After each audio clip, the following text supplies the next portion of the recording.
और भाई लोग, क्या हालचाल, कैसे हो तुम लोग? सब एकदम बढ़िया यार। नई क्लास, नई बुक और नया जोश, एकदम मजा आ रहा होगा तुम्हें, है ना? हमारे एजुकेशन सिस्टम में यार काफी बदलाव आ गया है। पहले हम लोग सिर्फ बुक से पढ़ते थे और जो चीजें समझ में नहीं आती थी वो हम जाकर सिर्फ टीचर से पूछते थे।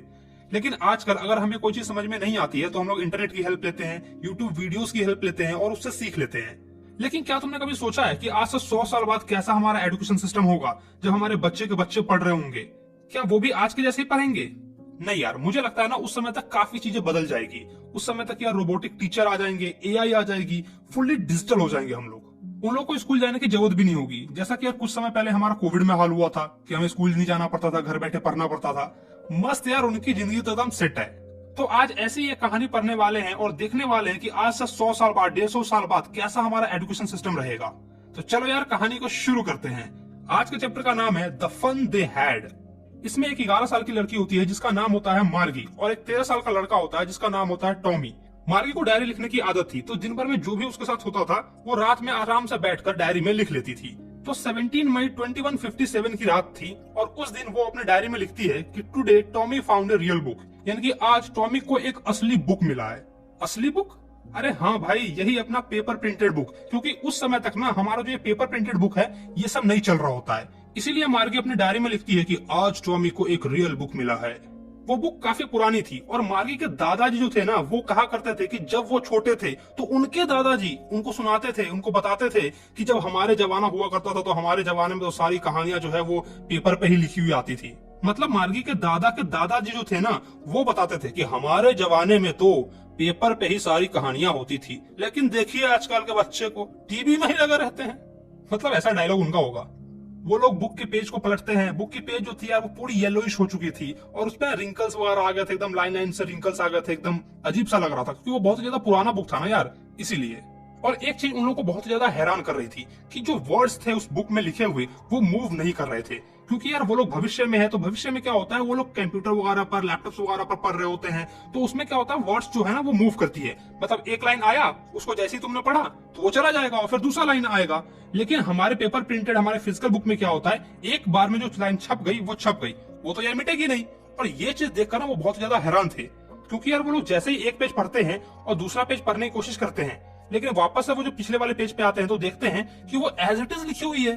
और ये सारी चीज उन लोग को हैरान कर रही थी कि ऐसे कैसे हो रहा है ये। फिर टॉमी कहता है, छी क्या बकवास चीज है ये। इस पेपर प्रिंटेड बुक को एक बार पढ़ने के बाद लोग फेंक देते होंगे, लेकिन हमारे टेलीविजन स्क्रीन में मिलियंस ऑफ बुक्स हैं और उसमें हम लोग और ज्यादा ऐड भी कर सकते हैं। जब अगर मेरे को कोई चीज पढ़ने की मन करे तो मैं डाउनलोड कर लूंगा सिंपली और पढ़ लूंगा, और हमें तो टेलीविजन स्क्रीन को फेंकना भी नहीं पड़ता है। लेकिन ये लोग तो इस बुक को फेंक देते हैं। तो टॉमी के अकॉर्डिंग जो पेपर प्रिंटेड बुक है, जो आज के जमाने में हमारी रियल लाइफ बुक है यार, वो बहुत ही बकवास बुक है। क्योंकि यार उसको हम लोग एक बार पढ़ने के बाद फेंक देते हैं। टॉमी हमारे फिजिकल बुक को अपने ई बुक से कंपेयर कर रहा है। मार्गी भी हाँ में हाँ मिलाते हुए कहती है कि हाँ हाँ तुमने बिल्कुल सही कहा, हमारे में तो ऐसा होता है, उनमें तो ऐसा होता है। मतलब वो दोनों डिस्कशन में लगे हुए थे। अच्छा टॉमी, तो तुम्हें ये बुक कहाँ से मिली? मेरे घर में। वो घर की तरफ इशारा करता है क्योंकि वो पढ़ने में बहुत ज्यादा बिजी होता है, तो बस बिना देखे हुए वो इशारा कर देता है कि देखो मेरे घर में मिली है। वो बुक उसके घर के एटिक में मिलता है। एटिक एक तरह का जगह होता है जहाँ पे यार पुराने सामान वान फेंके हुए रहते हैं, रखे हुए रहते हैं, स्टोर रूम लाइक। मार्गी बोलती है, अच्छा तो ये बुक किसके बारे में है? स्कूल के बारे में। क्या? स्कूल के बारे में? स्कूल के बारे में कौन लिखता है यार? ओह, आई हेट स्कूल। मार्गी हमेशा से ही स्कूल से नफरत करती थी और अब तो स्कूल के नाम से और भी ज्यादा नफरत करती है। क्योंकि जो उसका मैकेनिकल टीचर है ना वो उसको टेस्ट पर टेस्ट दिए जा रहा है ज्योग्राफी में, और उसके मार्क्स यार अच्छे आ ही नहीं रहे। दिन पर दिन उसके मार्क्स गिरते ही जा रहे हैं और इसीलिए वो स्कूल को बहुत ही ज्यादा हेट कर रही है। उसकी माँ भी इस बात से बहुत ज्यादा परेशान है कि दिन प्रतिदिन इसके मार्क्स इतने क्यों गिर रहे हैं, और इसीलिए वो काउंटी इंस्पेक्टर को बुलाती है। यहाँ पर इंस्पेक्टर का मतलब मैकेनिक है, जो उस मैकेनिकल टीचर को ठीक करेगा। क्योंकि मार्गी की माँ खुद से तो उस मैकेनिकल टीचर को ठीक नहीं कर सकती, इसीलिए एक स्पेशलिस्ट को बुलाती है जो उसको ठीक कर सके। वो इंस्पेक्टर एक छोटा सा इंसान था जिसका गोल और लाल चेहरा था। उसके पास टूल का एक बॉक्स था और काफी सारे वायर्स थे। वो मार्गी को एक एप्पल देता है कि लो बेटा एप्पल खाओ, तब तक मैं तुम्हारे टीचर को ठीक करता हूँ। और जाके उसके टीचर को निकालता है, मतलब कि उसके टीचर को ठीक वगैरह करने लगता होगा, कुछ पेचकस से कस रहा होगा, तार वार जोड़ रहा होगा, कुछ तो कर रहा होगा। और इधर मार्गी भगवान से ये दुआ कर रही थी कि हे भगवान कुछ ऐसा करो कि इस इंसान से ये मैकेनिकल टीचर ना बने। मतलब मार्गी ये चाह रही थी कि जो इंस्पेक्टर है उससे ये मैकेनिकल टीचर ना बने और इस मैकेनिकल टीचर को बदलना पड़े, ताकि उसको कुछ दिन के लिए छुट्टी मिल जाए तो आराम से वो रह सके, टेस्ट वेस्ट ना दे। हमें भी स्कूल नहीं जाना होता तो हम भी भगवान से प्रेयर करते कि हे भगवान बारिश कर दो, ठंड का मौसम है बहुत ज्यादा ठंड कर दो कि स्कूल ही ना जाना पड़े। तो सेम यार मार्गी भी सोच रही है। लेकिन ऐसा कुछ होता नहीं है। कुछ ही घंटे बाद इंस्पेक्टर जो है उस टीचर को बना देता है और फिर से एक बड़ा सा ब्लैक कलर का खरूस सा मशीन तैयार हो जाता है, जहां पर यह सारे लेसन्स होते हैं, जो भी लेसन्स होते हैं ना वो वहां पर शो हो रहे होते हैं, क्वेश्चंस वहां पर पूछे जा रहे होते हैं। और ये देखकर मार्गी बहुत ही ज्यादा उदास हो जाती है कि यार तेरी फिर से पढ़ना पड़ेगा। दूर। मार्गी को सबसे ज्यादा उस स्लॉट से नफरत थी जहां पर उसको होमवर्क को इंसर्ट करना होता है, क्योंकि यार हमें भी अपना होमवर्क करना और टीचर को दिखाना पसंद नहीं होता है, वैसे ही मार्गी को भी पसंद नहीं है। और इसीलिए वो कहती है कि मुझे वो स्लॉट बहुत ही ज्यादा घटिया लगता है जहां पे मुझे होमवर्क को, टेस्ट को सबमिट करना होता है। मार्गी को अपना होमवर्क पंच कोड में लिखना होता है और ये चीजें वो 6 साल की उम्र से ही सीख गई थी। पंच कोड हो सकता है यार एक कंप्यूटर का लैंग्वेज वगैरह होगा उस टाइम में, जिसमें उस सबको लिखना होता होगा। और मैकेनिकल टीचर तुरंत ही सारे मार्क्स कैलकुलेट करके मार्गी के सामने दे देता है। और ये चीज तो उसको बहुत ही ज्यादा बकवास लगती है कि मैकेनिकल टीचर टाइम ही नहीं लेता है, तुरंत से ही सारे ग्रेड्स को कैलकुलेट करता है और उसके सामने बता देता है कि देखो बेटा तुम्हारा इतना मार्क्स आया है। मान लो अगर तुम्हारा भी टेस्ट होता है तो कम से कम तुम्हें 1-2 दिन टाइम तो मिलता है, तब जाकर तुम्हारा रिजल्ट आता है, लेकिन इसका रिजल्ट तो तुरंत आ जाता है, हैंड टू हैंड। वो इंस्पेक्टर अपना काम खत्म करने के बाद मार्गी का सर थपथपाता है और उसकी माँ से कहता है कि देखिए मिसेस जोन्स, इसकी कोई भी इसमें गलती नहीं है, क्योंकि जो मैकेनिकल टीचर है ना उसकी ज्योग्राफी का सेक्टर जो है वो थोड़ा सा हाई लेवल का हो गया है और इसीलिए इसके मार्क्स दिन प्रतिदिन गिरते जा रहे हैं। लेकिन चिंता करने की कोई बात नहीं है, मैंने उसको एडजस्ट कर दिया है और इसके लेवल का ले आया है। इसका एवरेज 10 ईयर का लेवल है और इसी लेवल पे मैंने उसको सेट कर दिया है। एक्चुअली में इसका ओवरऑल परफॉर्मेंस सही है, तो चिंता करने की कोई बात नहीं है। और वो फिर से मार्गी के सर पे थपथपाता है और ये बात सुनकर मार्गी बहुत ही ज्यादा निराश हो जाती है, क्योंकि उसको ऐसा लग रहा होता है कि जो उसका ज्योग्राफी का सेक्टर है उसको वो खोल कर ले जाएंगे और कुछ दिन बाद फिर से बनाकर लाकर ठीक करके डालेंगे, जैसा कि एक बार टॉमी के टीचर के साथ हुआ था। जो टॉमी का हिस्ट्री का टीचर था वो कम्प्लीटली ब्लैंक हो गया था, एकदम काला पड़ गया था। तो जो इंस्पेक्टर उसे ठीक करने आया था वो उसको निकाल कर, उसके हिस्ट्री को टीचर को निकाल कर लेके गया था और 1 आध महीने बाद आया था उसे लेकर। और मार्गी भी यही उम्मीद कर रही थी कि जो उसका ज्योग्राफी का सेक्टर खराब हो गया है तो 1 आध महीना बाद आएंगे, तब तक मैं चिल करूंगी।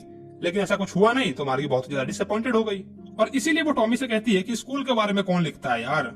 टॉमी मार्गी की आंखों में देखता है और कहता है, अरे पगली, उस समय हमारे जैसा स्कूल थोड़ा ना था, ये बहुत ही पुराने जमाने की बात है। उस समय बहुत ही पुरानी टाइप का स्कूल चलता था, आज से 100-200 साल पुरानी बात है, सेंचुरीज अगो, समझ रही है तू।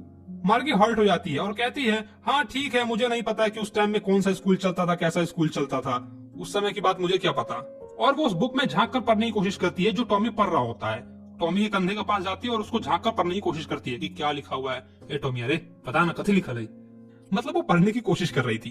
और फिर वो कहती है, हाँ ठीक है, टीचर तो उस टाइम पे भी होते ही होंगे ना। हाँ, उस टाइम पे भी टीचर होते थे, लेकिन हमारे जैसे टीचर नहीं होते थे। वो टीचर एक इंसान हुआ करता था। क्या, एक इंसान? एक इंसान कैसे टीचर हो सकता है? हाँ, उस समय इंसान टीचर हुआ करता था। वो लड़कों को, लड़कियों को चीजें समझाता था, उनको होमवर्क देता था और उनसे क्वेश्चंस पूछता था। लेकिन एक इंसान इतना इंटेलिजेंट कैसे हो सकता है, इतना स्मार्ट कैसे हो सकता है कि वो एक टीचर बन जाएगा? बिल्कुल हो सकता है। मेरे पापा मेरे मैकेनिकल टीचर जितना जानते हैं, तो वो भी तो स्मार्ट हुए ना, और वो भी टीचर बन सकते हैं। टॉमी ऐसा बोल रहा था। अब मार्गी का मुंह ही बंद हो गया, बोले तो बोले क्या। लेकिन मैं किसी अनजान इंसान को अपने घर में पढ़ाने के लिए तो नहीं रख सकती। टॉमी उसकी ये बात सुनकर बहुत ज्यादा हंसने लगता है। तुझे कुछ भी नहीं पता है मार्गी, टीचर हमारे घर में थोड़े रहेंगे। वहाँ पर उस टाइम पर एक स्पेशल बिल्डिंग हुआ करती थी जहाँ पर सारे बच्चे आते थे सेम एज के, और टीचर उन्हें पढ़ाता था। सारे बच्चे एक साथ पढ़ते थे और एक ही चीज सीखते थे। लेकिन मेरी माँ तो कहती है कि टीचर को एडजस्ट करना पड़ता है सारे स्टूडेंट के अकॉर्डिंग, तो सारे बच्चे एक साथ कैसे पढ़कर सीख सकते हैं। वो लोग ऐसा कुछ भी नहीं करते थे, क्योंकि सारे बच्चे जो है वो सेम एज के होते थे, तो वो सभी को एक ही चीज पढ़ाते थे। अगर तुझे ये बुक पढ़ना नहीं है ना तो चली जाए यहाँ से, मेरा दिमाग मत खराब कर। अरे नहीं नहीं, मैंने कब कहा कि मुझे पढ़ना नहीं है। मार्गी तुरंत से ही जवाब देती है, क्योंकि उससे पुराने जमाने के स्कूल के बारे में पढ़कर बहुत ज्यादा मजा आ रहा था, बहुत ज्यादा वो हंस रही थी और उसके बारे में इमेजिन कर रही थी।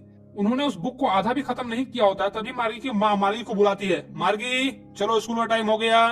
नहीं मम्मी, अभी नहीं जाऊंगी मैंने कहा ना अभी। मिसेस जॉन्स यानी कि मार्गी की माँ ऐसा बोलती है।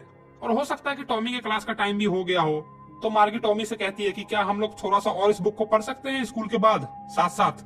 टॉमी एकदम कूल बनते हुए कहता है, हाँ ठीक है, देखते हैं, पढ़ना होगा पढ़ेंगे, नहीं पढ़ना होगा नहीं पढ़ेंगे। और एकदम सीटी बजाते हुए चल जाता है। सीटी बजाते हुए बुक को अपने हाथों में दबाता है और चल जाता है। मार्गी का जो स्कूल रूम था वो जस्ट उसके बेडरूम के राइट साइड में था। मैकेनिकल टीचर ऑन था और वहाँ पर उसका इंतजार कर रहा था। वो हमेशा इसी टाइम पर पढ़ती थी, सिर्फ सैटरडे और संडे को छोड़कर, क्योंकि उसकी माँ का मानना था कि अगर बच्चे सेम टाइम पर पढ़ेंगे तो ज्यादा अच्छे से सीख पाएंगे। मार्गी का मैकेनिकल टीचर लिखता है कि आज हम लोग अर्थमेटिक लेसन में प्रॉपर फ्रैक्शन को ऐड करना सीखेंगे। प्लीज आप अपना कल का होमवर्क स्लॉट में प्रॉपर तरीके से इंसर्ट कर दे। मार्गी ऐसा ही करती है और वो उस पुराने स्कूल के बारे में सोचने लगती है जब उसके दादा के दादाजी छोटे बच्चे हुआ करते थे। तो उस टाइम पे जैसी स्कूल होती ना, उस स्कूल के बारे में वो सोचने लगती है कि कैसे सारे आसपास के जितने भी पड़ोसी के बच्चे हैं वो एक स्कूल में जाते होंगे, हंसते होंगे, शोर मचाते होंगे, स्कूल में बैठे बैठे एक साथ स्कूल रूम में बैठकर पढ़ते होंगे और घर भी साथ में जाते होंगे जब स्कूल खत्म हो जाता होगा। ये सारी चीजें उसको बहुत ही ज्यादा अच्छी लग रही होती है क्योंकि वो यार दिन भर घर में बैठकर पढ़ते पढ़ते बोर हो गई थी।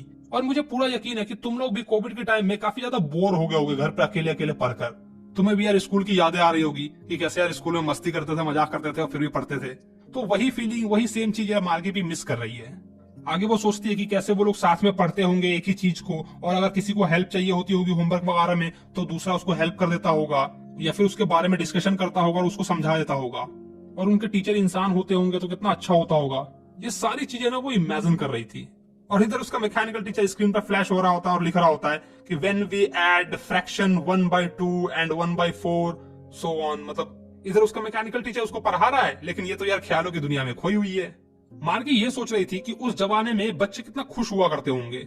वो उन लोग के मस्ती मजाक के बारे में सोच रही थी कि कैसे वो लोग मस्ती मजाक करते थे, द फन दे हैड। और इसी पर ये पूरे चैप्टर का नाम भी रखा गया, द फन दे हैड।